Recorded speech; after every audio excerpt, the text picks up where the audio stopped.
Once there was a writer known for producing deeply thoughtful work, someone who built a reputation through discipline and consistent creativity. Piece after piece, the ideas came, each one sharper than the last, each one resonating. From the outside, it looked effortless, like a mine that never ran dry. But at some point, that flow stopped, and the more pressure they put on themselves to create something meaningful again, the more distant it became. What once felt natural turned rigid. What once flowed freely became forced. And the shift didn't come from trying harder, it came from letting go. When the need to control the outcome faded, clarity returned on its own. This is where something quietly powerful reveals itself. The more attached you are to results, the more you interfere with the very actions that create them. But when your focus returns to what you can actually control, your effort becomes calmer, sharper, and far more effective. Sitting in front of a blank page can feel heavier than it should. At first it seems simple. Focus. Think harder, pull something meaningful out of your mind. So you lean in and try to force clarity into existence. But the more you push, the tighter everything becomes. Thoughts don't flow, they stall. Ideas don't form, they scatter. What should feel natural starts to feel mechanical, almost strained, and with that strain comes frustration. A quiet sense that something is off, even though you're doing exactly what you were taught to do. Try harder, so you keep going. You stare longer, you replay fragments of ideas, hoping one expands into something complete. You demand progress as if pressure alone can create it. But instead of movement, there's resistance. Instead of clarity, there's noise. And slowly your attention shifts not to the process, but to the result. That's where things begin to break.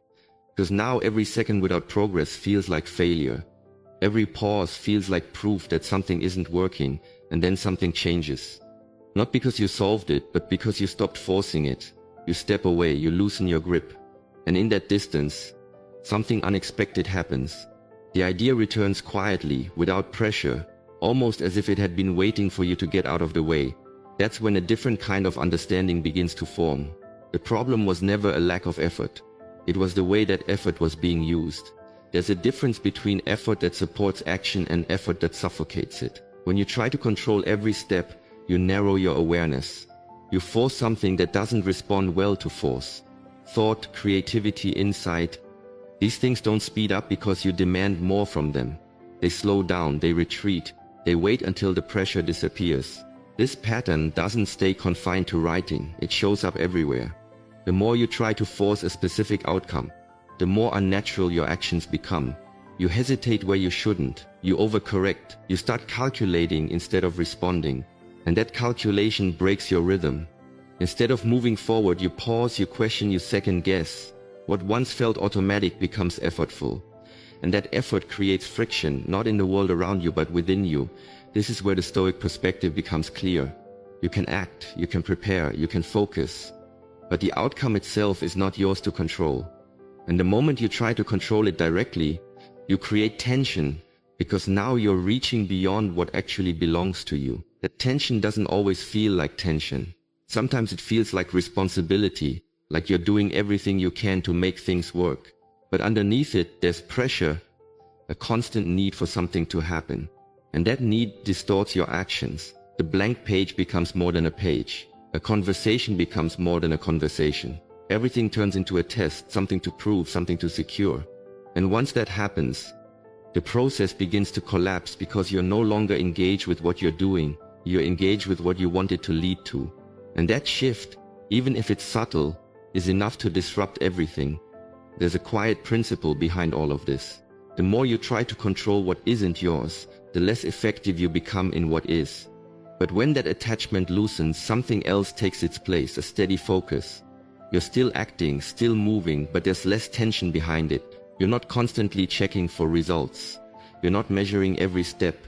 You're simply doing what's in front of you. And in that state, your actions become cleaner, more precise, more aligned. Not because you're forcing them, but because you've removed what was interfering. So when you look back, it becomes clearer. Nothing was missing, not ability, not discipline. What was missing was space. Space for the mind to move without pressure. Space for action to unfold without constant interference. And once that space returns, everything begins to work differently. Not perfectly, not instantly, but steadily, naturally, the results you were chasing begin to appear, not because you forced them into place, but because you stopped getting in their way. And that space is easily overlooked because it doesn't feel like action. It feels like stepping back, like letting go, like doing less. But in reality, it's what allows everything else to function properly. Without it, effort becomes counterproductive. With it, even simple actions begin to carry more weight. This is the quiet paradox at the center of it all. The more tightly you grip the outcome, the more it slips away. But when you release that grip even slightly, things begin to align. Not because you stopped trying, but because you started trying in a way that no longer works against you. There's something subtle that begins to unfold once you step back from that first moment of frustration. It doesn't stay confined to a blank page or a single task. It stretches outward into other areas, quietly repeating itself in ways that are easy to overlook. The same tension that blocks creativity begins to appear in conversations, in decisions, in performance. It's not always obvious, but the pattern is consistent. The harder you try to force a specific outcome, the more unnatural your actions become. And when actions lose their natural rhythm, the result you're chasing starts to drift further away. At first it feels like the solution is simple. Just apply more effort, focus harder, care more. That's what most people are taught. And in many situations that approach works. But there are certain processes that don't respond well to pressure. They require something different, something less aggressive and more aligned. When the mind becomes overly fixated on results, it begins to operate in a distorted way. Instead of responding to what's happening, it starts trying to control what hasn't happened yet. And that shift creates a kind of internal friction that quietly undermines everything. You can feel this most clearly in moments where performance matters. When attention shifts away from the task itself and toward the outcome, something changes. Movements that were once automatic become deliberate. Thoughts that were once fluid become fragmented. You begin to monitor yourself in real time, analyzing each step instead of simply taking it. And in doing so, you interrupt the very process that allows you to perform well. It's not that your ability disappears. It's that your connection to it weakens. This is where the breakdown begins, not because of a lack of skill, but because of an excess of interference. The mind starts to calculate instead of act. It tries to predict instead of respond. And while that might seem like a smart approach, it often leads to hesitation. Every action becomes filtered through expectation. Every decision becomes weighed against a future result. And in that constant evaluation, the present moment gets lost. There's a line from Epictetus that captures this shift with surprising clarity. Make the best use of what is in your power, and take the rest as it happens. The simplicity of that idea is easy to miss. When attention stays within what is actually controllable, action remains steady. But when it extends beyond that, trying to shape outcomes directly, tension builds. And that tension doesn't improve performance, it disrupts it. What's interesting is that this doesn't feel like interference when it's happening. It feels like responsibility. It feels like you're taking things seriously. Like you're doing everything you can to make something work. But beneath that, there's a kind of strain that builds, a sense that you're trying to hold everything together at once.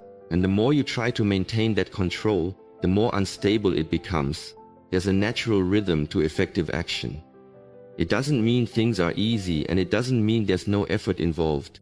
But the effort is directed, focused, and grounded in the present.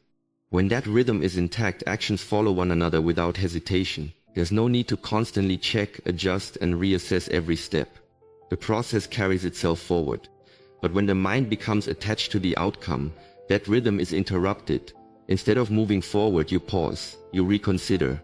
You question whether what you're doing is enough, whether it will lead to the result you want. And that hesitation breaks the flow.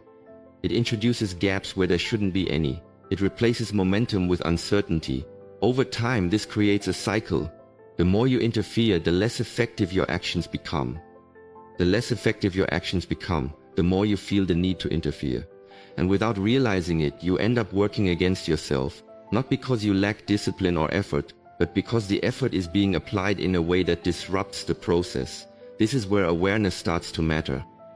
Not in a dramatic way, but in a quiet shift of attention. Instead of trying to control everything, you begin to notice where your influence actually ends. You start to recognize that certain outcomes can't be forced, no matter how much you want them to be. And that realization changes how you approach things. It doesn't make you passive. It doesn't reduce your effort. If anything, it refines it. You begin to place your attention more carefully, focusing on what you can actually do rather than what you hope will happen. And in doing so, you remove the unnecessary pressure that was clouding your actions. The result of that shift is subtle but significant. Actions become cleaner, decisions become quicker, there's less second guessing, less hesitation. Not because you suddenly have more certainty, but because you're no longer trying to control what can't be controlled. You're working within the limits of your influence instead of pushing against them. And within those limits, something starts to open up. There's more room to respond to what's actually happening, rather than what you fear or expect might happen. Your attention becomes more grounded, more present, and in that state, performance improves not through force but through alignment. This pattern keeps repeating itself, not as a problem but as a signal. Every time you feel that tension, that urge to force an outcome, it's an indication that your focus has shifted beyond what you can control. And each time you bring it back, even slightly, you restore that natural rhythm. So the issue was never about trying too little. It was about trying in a way that interferes. And once that becomes clear, the approach changes. Effort remains, but it becomes quieter, more precise, less reactive. And in that shift, the process begins to work the way it was meant to all along. There's a version of this pattern that becomes even more visible when other people are involved. It doesn't show up as a blank page or a stalled idea, but as a subtle tension in the way someone carries themselves. You can sense it in conversations, in tone, in the way words are chosen. Someone tries a little too hard to sound impressive, to appear confident, to make sure they are seen a certain way. And even if nothing is said directly, something feels off. Not dramatically, not in a way that's easy to point out, but enough to create distance. It's not that the effort is obvious. In fact, it's often disguised as enthusiasm or confidence. But underneath that, there's pressure, a need to be perceived in a certain light, a quiet urgency to be validated, and that urgency leaks into everything. The pacing of speech becomes slightly rushed. The focus shifts from connection to performance instead of simply being present. There's a constant awareness of how things are being received, and that's where the contradiction begins. Because the more someone tries to control how they are perceived, the less natural they appear. The more they try to establish their value, the more uncertain it can seem. Not because they lack value, but because the act of proving it creates tension, and tension, even when subtle, is something people pick up on quickly. It's a strange dynamic. On the surface, it looks like effort should help. If you want to be respected, you should show your strengths. If you want to be liked, you should present yourself well. And those things are true to a degree. But there's a point where that effort crosses into force, where expression turns into performance. And once that line is crossed, the effect begins to reverse. Instead of drawing people in, it creates hesitation. Instead of building trust, it raises quiet questions, not conscious ones, but impressions. A sense that something is being pushed rather than revealed. And most of the time, this isn't intentional. It's driven by something deeper, a need to secure a certain outcome, to ensure that others see you in a specific way. That need changes everything. It shifts your attention away from the moment and onto the impression you're trying to create. You start adjusting yourself in real time, filtering your words, measuring your reactions. And while that might seem like control, it actually reduces your ability to respond naturally. You're no longer engaging fully with what's happening, you're managing it. This is where the disconnect forms. Because real connection doesn't come from control, it comes from presence, from being fully engaged without constantly checking how you're being perceived. And the moment that presence is replaced by performance, something is lost, not dramatically, but enough to be felt. There's a line from Seneca that quietly points to this. Care more for a good conscience than for what others say of you. It's not a rejection of others, but a shift in focus. When your attention is grounded internally, your actions become more stable. But when it's tied to external approval, it becomes reactive. You begin to adjust based on imagined responses rather than actual ones. And that reactivity creates instability, because you can't fully control how others see you, no matter how much you try to shape that perception. There are too many variables, different perspectives, different expectations, different interpretations, and trying to manage all of that at once is not just difficult, it's impossible. So what happens instead is overcompensation. You try a little harder, you emphasize a little more, you push just enough to make sure your message lands. but each adjustment adds more tension, and over time that tension becomes the dominant signal, overshadowing whatever you were trying to convey in the first place. The shift away from this doesn't come from withdrawing or becoming indifferent. It comes from removing the need to prove something in every interaction, from allowing your actions to stand on their own without constant reinforcement. And when that need fades, something changes immediately. There's less pressure behind your words, less urgency in how you present yourself. You're no longer trying to control the outcome of every exchange, and because of that, your attention returns to the moment itself.